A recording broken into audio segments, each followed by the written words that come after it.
Ciao a tutti, this is Teresiana. I'm your instructor in Culture of Italy, WLC 310. And today we're going to talk about the relationship between Italy and the Catholic culture. So today we are going to explore the relationships between Roman Catholicism, Christian Catholicism, Roman Catholicism, and the Italian state and the Italian culture. As many of you know already, the Vatican City, the headquarters and the holy place of Roman Catholicism, is located in the heart of Rome, with Rome being the capital of Italy. So this feature makes the Italian case a unique case study as to the relationship between Roman Catholicism and the Italian state. In this lecture, we're going to address how Roman Catholicism became a worldwide religion from being a small sect of Judaism. Then we're going to address basic Roman Catholicism features. And then we're going to talk about the split of powers within Roman Catholicism. In other words, how the spiritual power and the temporal power had influenced the making of Italy as a nation. We are also going to talk about the nowadays Italian spirituality. Although more than 95% of Italians are baptized Roman Catholics, only a part of them, around 60% of them, claim that their spiritual needs coincide with the Roman Catholic precepts. So finally, we're going to talk about how Roman Catholicism and the cult of saints have contributed in shaping the Italian perception of authority. Let's start. Have you ever visited Rome? If so, you are probably familiar with this picture here. This is St. Peter's Square in Vatican City. As many of you know, Vatican City is the heart of Rome. And at the same time, it is a state on its own. Yes, it's a state with its own citizens, it releases its own passports, it collects its own taxes, it has its own postal office, and even its own calling code. So Vatican State is a unitary monarchy under ecclesiastical elective theocracy. It's a monarchy under the Pope. Right now we have Pope Francis. So the Vatican State, it also has its own protection. It doesn't have an army. Vatican State, it doesn't have an army, but it has its own Swiss Guards, gendarmerie. It has its own firefighters. But why is Vatican City a state of its own in the heart of the Italian capital? Well, the answer is quite long.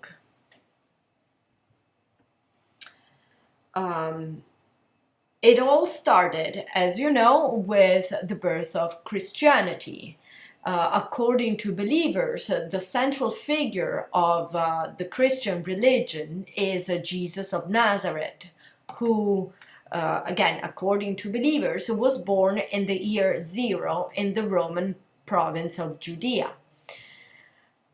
The Christian religion that developed around the life and teachings of Jesus of Nazareth slowly spread through the Roman Empire over the next several centuries. The relationship between Christianity and the pagan religion of the Romans was often one of hostility in these years. A decisive point in the history of Christianity came in early 300s when the Emperor Constantine became the first Roman emperor to abandon his belief in the pagan gods and converted to Christianity. The central belief in Christianity is that Jesus made it possible for human beings to go to hell or to heaven after death.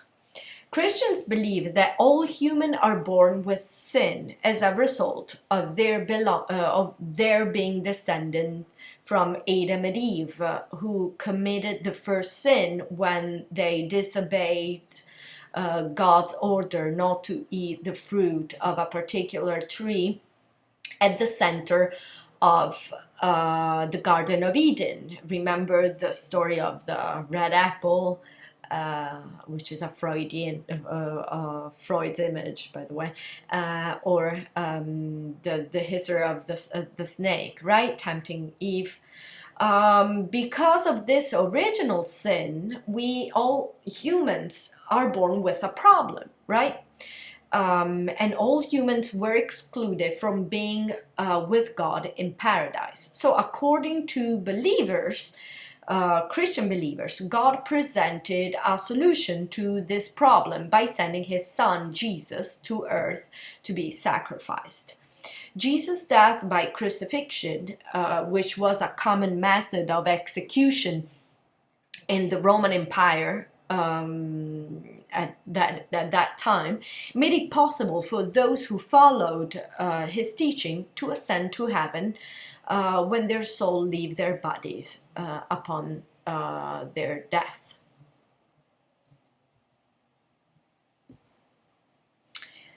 So this idea is strictly connected to martyrdoms in the first years of Catholicism. There is an important point you need to remember. At the beginning, Christianity was illegal, so the worshipping only happened in private home in total clandestinity. So Christianity was a clandestine cult in the first 300 years until until the Emperor Constantine came to rule, and he was the first emperor to convert to Christianity. So why Rome? Rome was the place where Peter, so one of the apostles, one of the original followers of Jesus of Nazareth, was persecuted and crucifixed like Jesus Christ. Actually, he was crucifixed upside down because it was not worth it of being killed in the same way, sacrificed in the same way Jesus of Nazareth has done. So Rome is the place of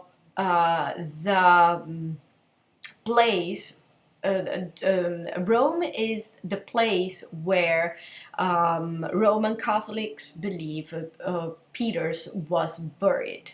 And Vatican Church, the Church of the Vatican, Vatican City, is the place of that remembers the place of that martyrdom of St. Peter's. So Constantine legalized Christianity. He was the first emperor to declare himself a Christian Catholic, and allowed Christianity to go out of the underground. Constantine is also an important figure because he's responsible for the division and dissolution of the Roman Empire. So Constantine moved the capital of the Roman Empire to Byzantium, which is located in the actual Turkey, in the city that now we call Istanbul. Constantine moved the capital to Byzantium and renamed after himself, Constantinople. On the other hand, Constantine assigned the administration of the city of Rome to the Pope. And we have this situation in 395. The Roman Empire is partitioned in two, and from this point on, we observe the gradual fall of the Western Empire. The Eastern Empire, the Eastern Empire, on the other hand, will stay up until 1453.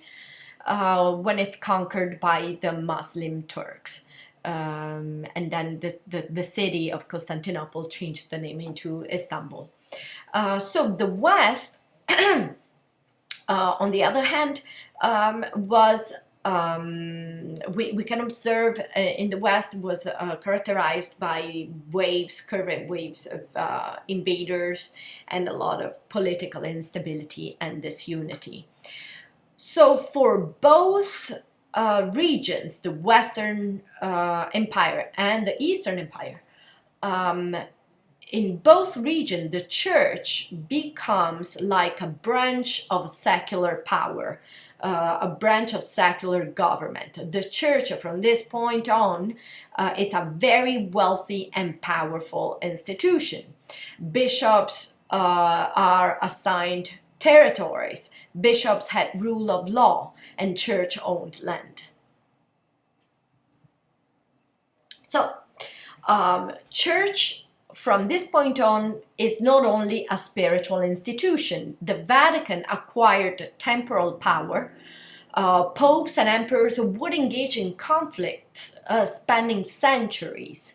Emperors claimed that the ruling power emanated directly from God, and they were often crowned by the Pope, who claimed spiritual power over them. I don't know if you're familiar with Charlemagne, the first Holy Roman Emperor. He was crowned by the Pope in the year 800, and almost 1,000 years later, Napoleon, in Notre Dame of Paris, he famously took the crown from the hands of the Pope and crowned himself in a symbolically loaded act of defiance toward the Pope. So again, the temporal power of the Church started by Constantine, gave the Pope lands and gold and left him the city of Rome, and created this big paradox. The church takes care of the souls, but it also administers land, wealth, and people. From the fall of the Roman Empire until the Italian unity, this temporal power of the church, together with the spiritual one, has influenced the political balances of the Italian states. So, Catholic simply means universal. The adjective Roman associates the universal vocation of Catholicism with the grandness of Rome and the headquarters of Catholicism. The Catholic Roman Church was heir to the Roman Empire to an extent, usurping its capital city the aura of grandness. Many Italian critics argued that the fact that both of great super-national powers of the past, Roman Empire and Catholic Church, have had the capital in Italy, has kept the Italian country from fading away. So we can probably argue that the Catholic Church has filled a void in Italian identity. Italy itself has had to come to terms with this prestigious heritage, since such a great inheritance had the ambiguous effect of glorifying the country while paralyzing it at the same time. So it creates some kind of cohesiveness between 450 and 1300 AD, because the Vatican was the only local stable power. But at the same time, we will see later on, it has hindered and paralyzed the country for becoming to unity and cohesive identity. It's important to note something. It is important to note that in Italian history, the battles involving the Catholic Church over 1500 years were hardly never ignited by religious issues. Where all battles involving, all the wars and battles involving the Catholic Church, all the military actions of the Catholic Church were never caused by religious issues.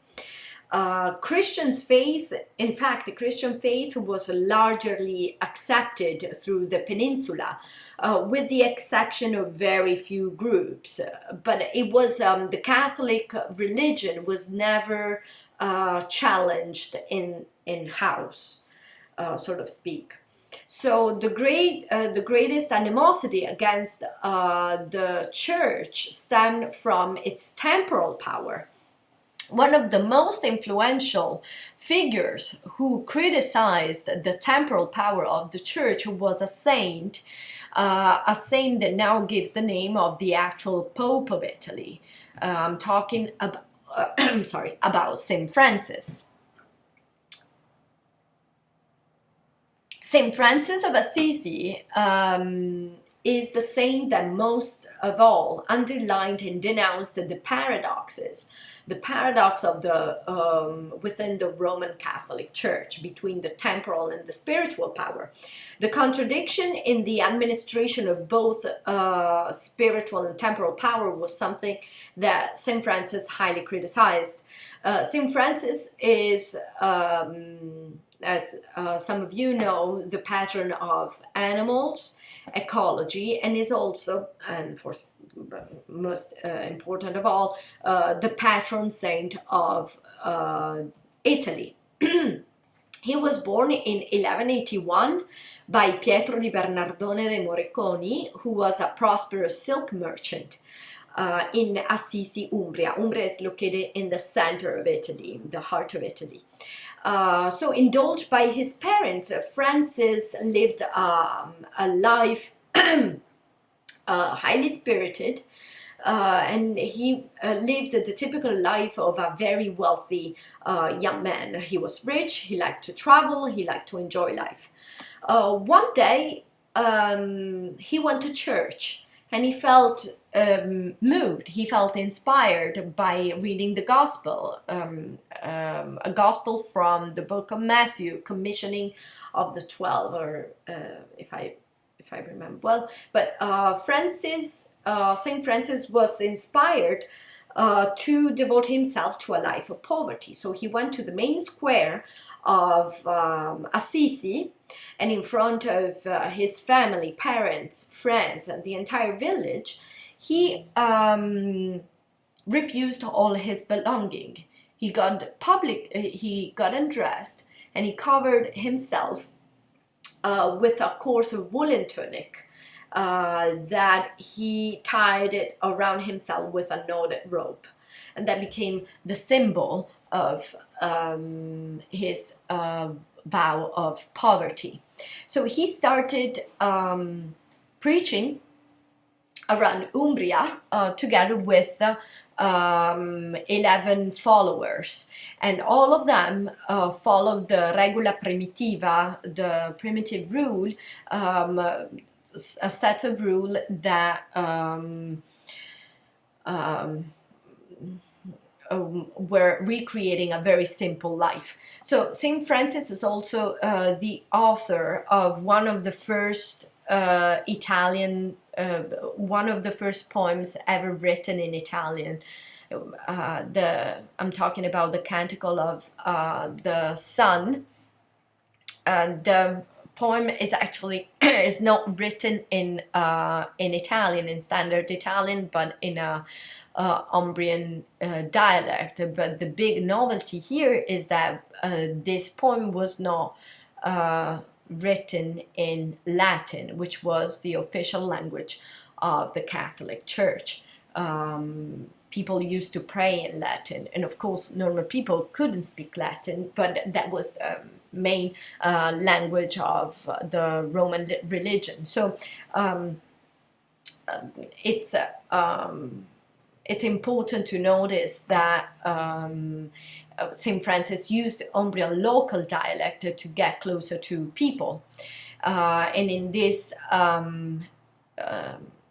poem, it's also clear how he was elected patron saint of ecology and animals. And he also praised Sister Mother Earth. I give you the opportunity to read this. You can pause this video, and we will start, we will continue soon, jumping 1460 years later. So oddly enough, the Vatican State that preserved a notion of Italy would be of a great impediment to Italian unity in 1800. And we will start talking now about the Roman question. So the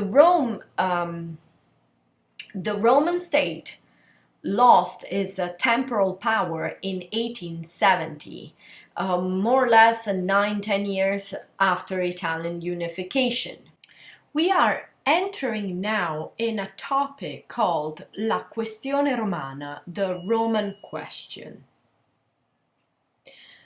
We are in 1870. We are in 1870. The situation is such that the Italian kingdom has been proclaimed in 1861. So Italy has been its own state, it's been a kingdom and a new state for 9 years. But there's still a part missing. And the part that is missing, it's its cultural heart, its geographical heart, its historical capital, Rome, and the surrounding region called Lazio. So with Italy missing its emblematic capital, there is still a part missing from the unification process. So last piece needed to be annexed before Italy could be considered a complete nation. On the 20th of September 1870, there was an army waiting outside the Aurelian walls of the city of Rome. This army wanted to capture Rome, but it was not a foreign army. It was an Italian army. It was the Italian army with General Raffaele Cadorna. What was the problem? Well, you know that the Pope was the problem. He was like a king who did not want to give up to his kingdom. So in the previous 9 years, from Italian unification, 1861, until the 20th of September 1870, the Italian Prime Minister has offered all kinds of money, all kinds of protection, guaranteed military defense to the Pope, but the Pope has had refused to give up on its territory and refused to give up his authority on the city of Rome and Lazio. So at 9 o'clock of 20th of September 1870, General Cadorna ordered his soldiers to attack Rome, more or less under the Aurelian's walls. On the other side of the walls, there were Vatican troops made more or less of 13,000 men, mainly Swiss Guards, but also volunteers for France, Poland, the Netherlands, Austria, Spain. The general on the other side, on the Vatican side, was Hermann Kensel, and there were a total of 13,000 soldiers on the Vatican side against an army of 50,000 Italian soldiers. So at 9 o'clock, General Raffaele Cadorna ordered to bomb the Roman walls. And the bombing lasted 3 hours until the Italian army was able to open a breach around Porta Pia, the breach of Porta Pia. So the Italian troop entered Rome, and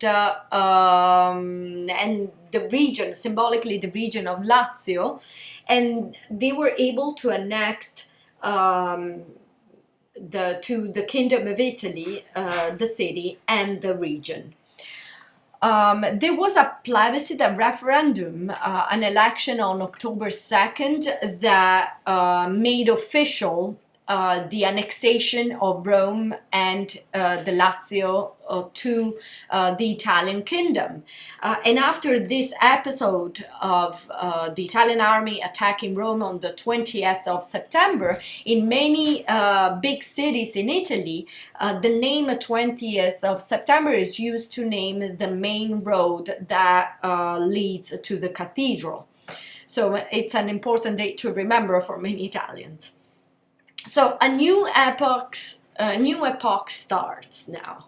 The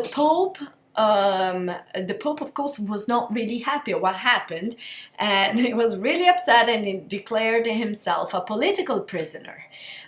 He declared himself a political prisoner and literally locked himself inside the Vatican. He refused for many, many years to step outside of the Vatican, to avoid stepping his feet on Italian soil, under Italian jurisdiction. Of course, the diplomacy tried hard to convince the Pope to make peace with the Italian kingdom. Of course, try to imagine the complicated situation of ruling a country made of 90% of Catholics and attacking the spiritual leader of this religion. So for years, the Vatican hostilities against the Italian kingdom were translated into a series of policies to promote abstention and detachment of Italians toward political participation. So the Pope has lost his temporal power, but it was still trying to have a word in the political situation in Italy. He, for example, right after 1870, he proclaimed the non expedit, which it's a Latin expression that sounds like it is not expedient, it is not expedient. It is not expedient, or neither elector nor elected. So it was a religious decree that in which the Pope sanctioned political participation into Italian civil election. So, in other words, the Pope declared that was not it was not proper for a Catholic person, for a Catholic to participate in Italian election, nor as an elector and known as a candidate. So they cannot participate, they cannot be elected, and they cannot vote in the election. Of course, the diplomacy continued to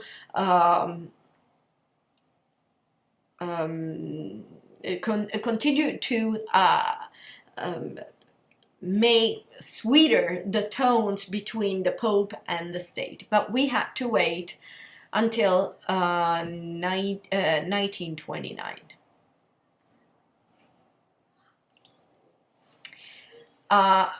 So the non-expedient was declared in 1870, but such a policy weakened the already shaky national feeling, giving negative light to Italian political participation for 99% of Italian Catholics. The Pope, one Pope followed another, and the non-expedient with time was also modified. In 1905, for example, the Pope specified that Catholics would be allowed to vote into election, but only to block subversive candidate. Like it was okay to go vote from, according to the Pope, it was okay to vote in Italian election for Catholics after 1905, but only to vote against someone. So as a subversive vote, as a vote against, instead of a constructive idea of voting. So finally, in 1918, after World War II, after the first World War, after World War One, the ban from public political participation was lifted by the Church. So at that point, there were still a lot of hostilities, but the Pope had somehow given up the idea of returning to own its own kingdom. However, a peace agreement, a peace deal between the Church and the Italian kingdom was not reached yet until 1929, the year when Pope Pius IX and Benito Mussolini signed what is called the Patti Lateranensi, Lateranensis deals or pacts. So the fascist dictator signed the Lateran Accords with the Pope, despite the fact that Mussolini was declared an open atheist. He was an atheist. But despite this, he made Catholic religion a mandatory subject in all schools. It is still mandatory nowadays in 2020. All Italian students from elementary school to high school until they're 19, they have to take mandatory Catholic religion classes in public schools. And then Mussolini, in the Lateran Pact, he also agreed to recognize marriage annulment by the Church. So before Lateran's Pact, there was a gray period. Was a period when people could get married with two different persons using the civil ritual or the religious ritual. Sometimes, according to some guidelines, the Church could also make a wedding. Just a second. it could nullify a wedding according to a certain guidelines. So for the first time, the Italian government could recognize religious weddings, and Mussolini also granted a lot of tax favors to the church. Is not only there is a long list of favors that the fascist party granted to the church during the fascist 20 years. Another big advantage was that, as a lot of you may know, all political and recreational association forms of associations were declared illegal under Mussolini. It was not legal to create university clubs, for example, right? The only group that was kept during a fascist era was a Catholic association called Azione Cattolica, or Catholic Action. Action is a fascist. Is a term that was very dear to Mussolini, let's say. So, Azione Cattolica is an association group that still is present today, and search around 1925, 1924. And it was the only legal non-fascist organization or association during fascism. So Mussolini, for having signed this peace deal with the Pope, was called by many religious person and the Pope himself as a man sent by the Providence, l'uomo mandato dalla provvidenza. A lot of historians are arguing, are still digging this this very complicated deal here, and a lot of historians believe that this deal and these concessions that Mussolini granted to the Catholic Church may have contributed to the silencing of criticism during the Holocaust and during the fascist crimes. But this is a very big topic, and unfortunately we need to continue with the overview. So after World War II, the Lateran Accords, the Lateran deal, this deal signed by Mussolini and the Pope, was inherited and included wholesale in the new constitution. So after the war, the new constitution inherited all these favoritism that fascism had granted to the Vatican during fascism in 1929.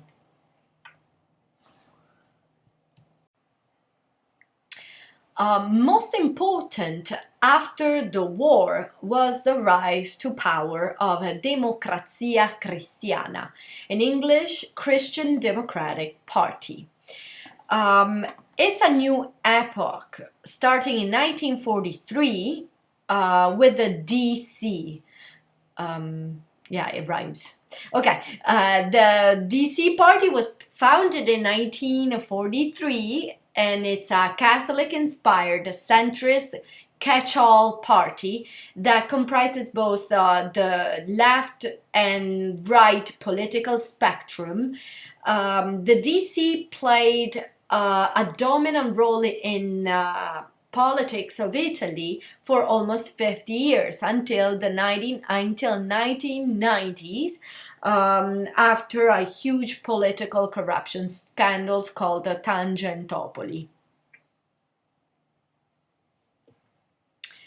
After the war, the fascists and the right conservators had lost legitimacy.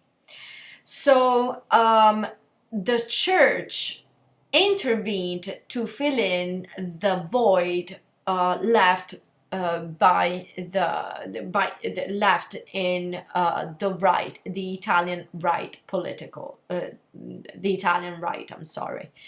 So, la democrazia cristiana it's been defined by Richard in 1973, the most important single development for the reincorporation of the church in the body of politics of the country. You're now an expert of this big division between the church and the Italian political system. So the DC, the Democratic Party, it was very important to reincorporate the church in the Italian political life.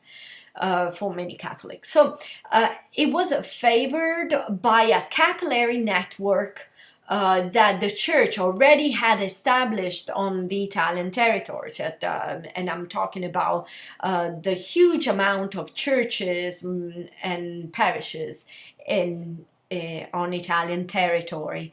And it also, it was a catch-all party because it relied on probably one of the only features that, the only trait that had all Italians, though the majority of Italians now have in common, which is Catholic religion, Catholicism.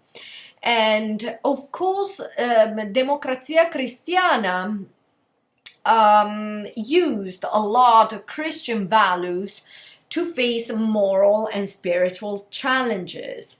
First of all, it was the vote against Italian communism. Italy has had the biggest communist party in whole Europe. At a certain point, almost 43% of Italians voted communist. Democrazia Cristiana again utilized the vote against of the Catholics to obstruct some policies from some policies of the Communist Party. And on top of that, communism described religion as the opium of the people. That means that religion, according to communists, that religion numbs the people. So the Democrazia Cristiana asked Catholics in Italy to vote against communists, but despite that, Communist Party reached very impressive results. The Democrazia Cristiana, the DC Democratic Christian Party, also used a capillary Christian network that was pre-existing in Italy. First of all, Italian Catholicism in Italy has a very dense media system, newspapers, radio, TVs. There is a Christian family that was a newspaper that all Catholic families had. Subscription to. Radio Maria is still a very popular radio channel in Italy. On top of that, it had, on top of all the tax exemptions and all the properties on Italian territory. The Italian Catholicism had this thing called l'otto per mille, the 1/8 of 1,000, to attract more money. And then you already know about Catholic Action Organization. It was a very popular Catholic organization that involved and engaged with the younger people. The Vatican also did an extra effort to hire big marketing companies like Saatchi and Saatchi to sustain Catholicism in Italy through media presence. Keep in mind also that there is this political system, the political party also used the pre-existing church hierarchical system, the Pope, and below the Pope, the cardinals, and then the bishops, and the priest for parishes. So in Italy, there are almost two. Well, these dates are these numbers comes from probably 7 years ago. So the numbers may have changed a little bit. So in Italy, there are 222 dioceses. And if you want to compare with other Catholic countries, in other countries of in other European countries, there are 43 in Poland, 68 in Spain, 98 in France, 29 in Germany. So a presence of 222 dioceses means that there is a very strong representation and a very strong connection between people and the hierarchy of the religion, the church. And also, there is the parishes, and this idea that there are many dioceses and this hierarchical system connects to the idea of campanilismo. Campanilismo. In Italian, campanilismo comes from the word campanile. Campana is bell, campanile is the tower bell here. A tower bell, bell tower, whatever. That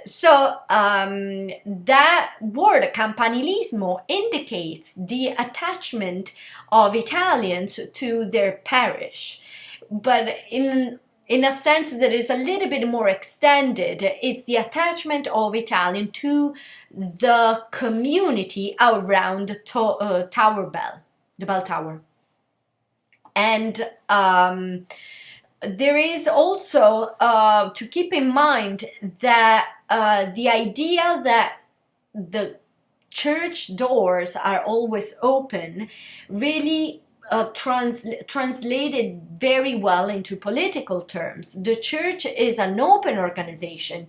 There are no prerequisites, no background, no recommendation needed. In Italy, there were a lot of religious figures. Still today, cardinals are the most influential people in Italy.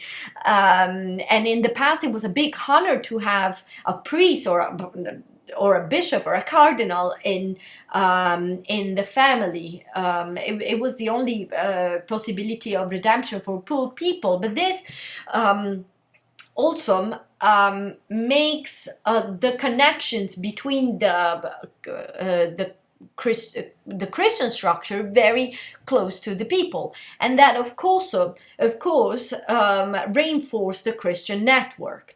I'm going to show you a couple of covers of Famiglia Cristiana, Christian Family, the newspaper I was talking about. And as you see, the marketing campaign of the Vatican addressed a very popular topic, like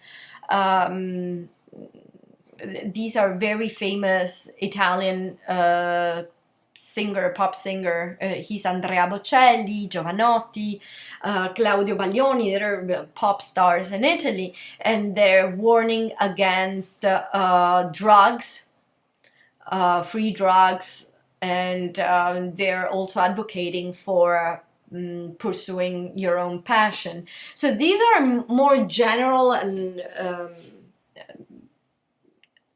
social issues, but Famiglia Cristiana, it also entered into politics. Of course, you're now an expert in understanding this balances between temporal power and spiritual power, right? So in these other covers, they address directly President Bush, our former president of the United States. It says, Bush, stop it. Or in these other covers, they address the problem of and the issue of immigration, trying to shape the Italian mentality in a more welcoming direction. Per esempio, we're all brothers, different cultures, religions, and traditions. We want to live differently. So to promote cultural dialogue. E qua pure the Italian Person of the Year, Lampedusa, the Island of Welcome. We're going to talk more about Lampedusa soon. It's a beautiful example of empathy and respect. So, Famiglia Cristiana has given you an example of the themes that this Italian religious Catholic newspaper try to promote. We are now in the 1990s. After the Tangentopoli scandals, there was a drastic change in Italian politics.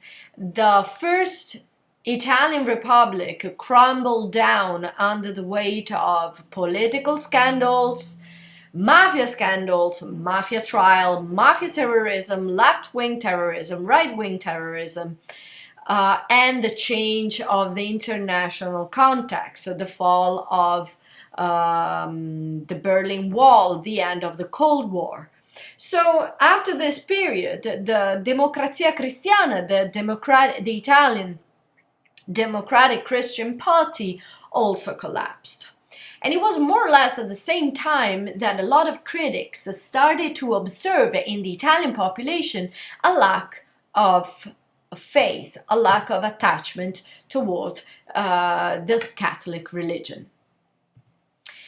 This is what we call belonging without believing, and we will start talking about this expression, belonging without believing. What does it mean? So there is a common say that all Italians are Catholic, but nobody is truly religious. What does that mean? There was a study in 2007 that observed that 97% of all Italians were baptized. This is, of course, now we are in 2020. I'm pretty sure that this number has lowered because and thanks to new immigrants of other faiths. But in this same study done and started in the 90s and completed in 2007, 90% of Italians answered in a positive way when asked if they considered themselves to be Catholic. So 90% of them said, yes, I'm Catholic. But in the same study, almost 50% of that, 50% marked, and it was specifically 53.9% of Italians marked that they believe without reservation in the Catholic Church. The rest of it, so one Italian out of two, was showing that there was an explicit demand for religion, but one Italian out of two did not find the Catholic Church to be fully satisfactory answer to their need of to their need for a relationship with the sacred. In 2005, Cardinal Ruini, then head of the Italian Bishops' Conference, had already admitted that the great majority of Italians have only a generic adhesion to Catholicism, and those who lived their faith deeply are a minority. So, This table comes from the same work that I cited before. And you can observe here how even if 97% of Italians are baptized, one Italian out of two has some kind of spiritual need that are not met by the Catholic Church. I'm pretty sure, I'm confident that these numbers are even greater now. So you can see only 53% believed in Jesus Christ and the teaching of the Catholic Church without reserve.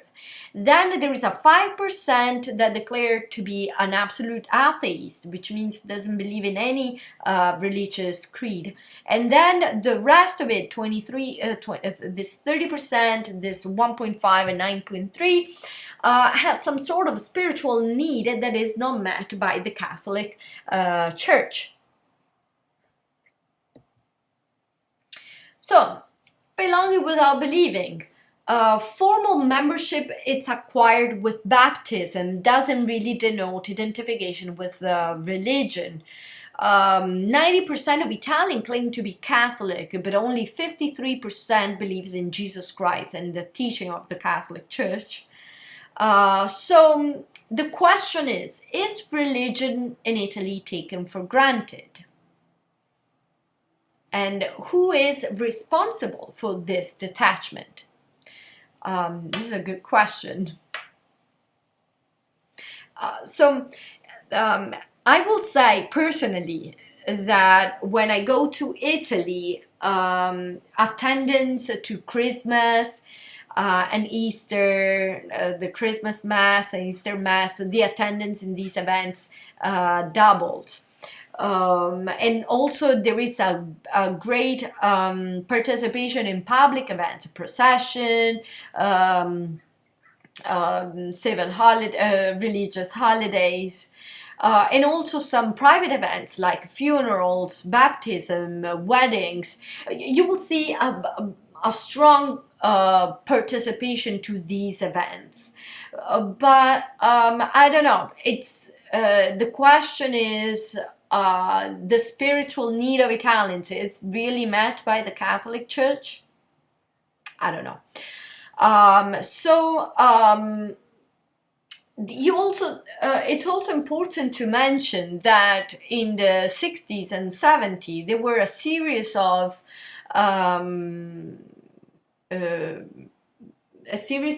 demands from the population that went strictly against Catholic Church, for example, abortion and divorce.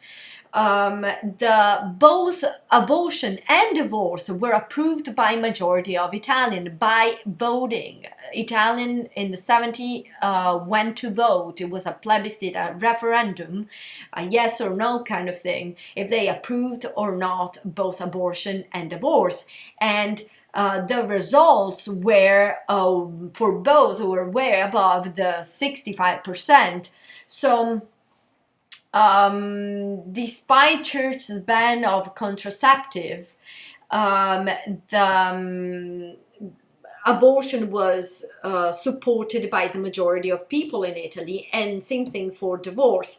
So right now, there's very low marriage rate and high adultery rate. So I don't know what comes first, right?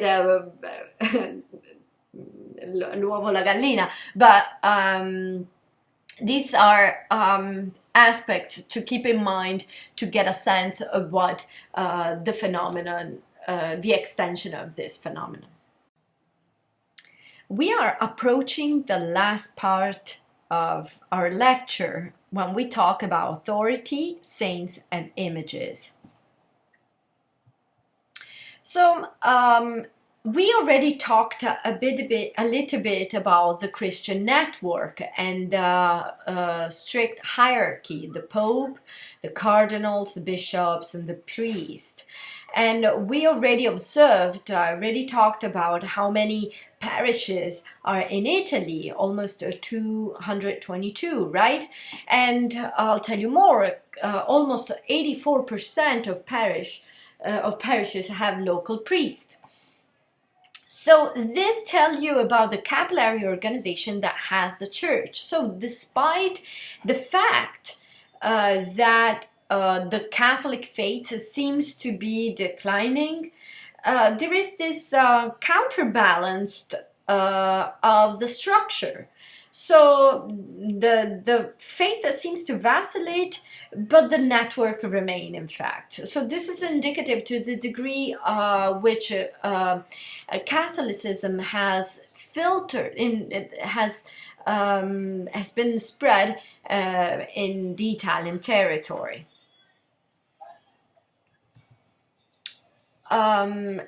Catholic saints. So every little village in Italy has one or more patron saint. My hometown, again, is Noci in southern Italy, has two patron saints: Saint Rocky, San Rocco. Here it is in the picture.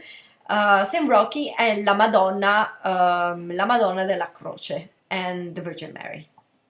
Well, this is pretty common. There are usually 2 or 3 patron saints, and the Virgin Mary, of course, as well. So here's the celebration of Saint Rocky. It's usually celebrated the first Sunday of the month of September, and it usually established the end of summer vacation.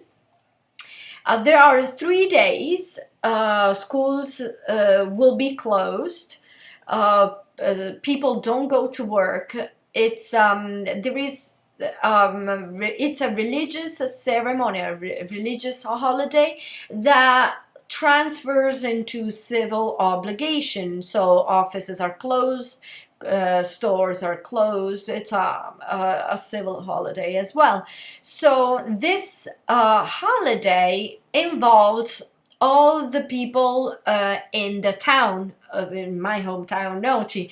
So everybody comes together in the main square to look at the procession of the saint, of the statue of the saint. And I have a wonderful video that I took a few years ago. Here's my grandfather with a blue shirt, and every year he sits exactly at the same point to look at the saint passing by.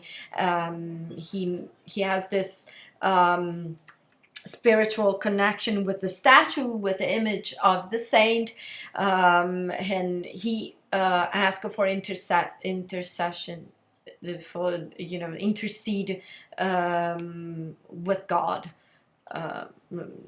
And so my grandfather asked Saint Rocky to intercede with God, Jesus, to ask for favor, health, and fortune, etc. So I'm gonna show you this video.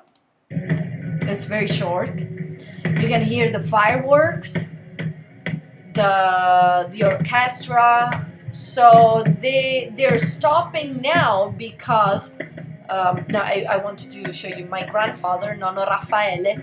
So you see people of all ages waiting for the statue of Saint Rocky entering the old town. These are the old town walls now, their balconies and stuff. So he passes, and there is, of course, an explosion of fireworks and music. And in this other picture, you see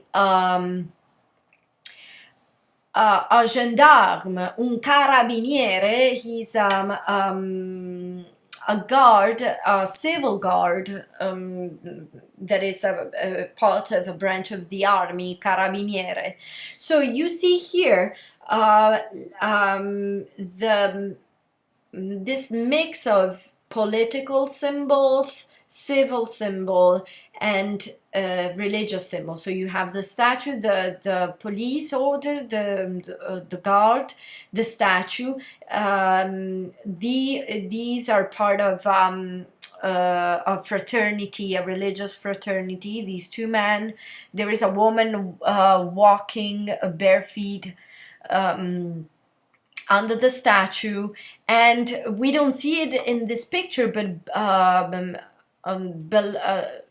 behind the statue there is the mayor of the city, with the symbolic key of the hometown that he will hang on Saint Rocky mantle in a few seconds.